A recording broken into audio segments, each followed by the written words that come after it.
Hi, I'm Dr. Joe Alaimo, and today I want to take a second to talk to you about a condition that's very near and dear to my heart, and that's PCOS, or polycystic ovarian syndrome.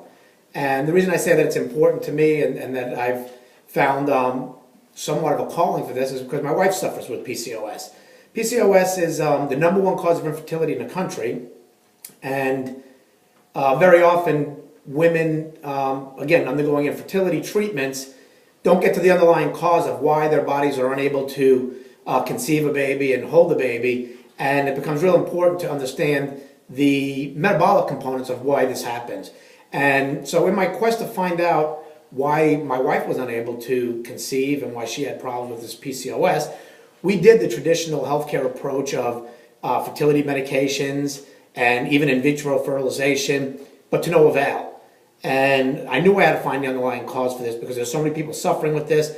And again, if this is the number one cause of infertility, we need to find out why. After digging deep and looking into the research, it's clear that PCOS is really a insulin resistance problem where a woman develops insulin resistance, which is a blood sugar problem, and also a testosterone problem. Because when you develop increased insulin resistance, meaning that your body can't take sugar in the way it needs to, then the body also winds up producing too much testosterone in a woman. Now this is bad for a couple of reasons. One is testosterone elevations in a woman is bad for your heart, but more importantly, it leads to the cycle of PCOS. So we see insulin resistance with increased testosterone turns into a vicious cycle where further testosterone release leads to further insulin resistance. So it never gets fixed on its own. And this is a condition that can be helped and managed really through diet, nutrition, and lifestyle changes. And that's what we pride ourselves in our office, that we help to get to the underlying cause for these women and help them achieve optimal health and wellness, which in turn will allow them to conceive a baby and to hold a pregnancy through normalcy. And this is important for us, and we like to do this, again, through the natural approaches. But I believe that if you don't discover the underlying causes, then you don't actually get the relief and the benefits that you're looking for.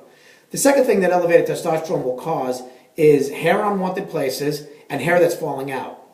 And in my practice, we practice functional medicine in the office. I'm a board-certified chiropractor, but my practice is geared towards treating these patients with functional problems and metabolic problems. So we see this a lot. One of the number one complaints in my office is hair falling out and hair in unwanted places. Guess what? This too comes back to blood sugar issues.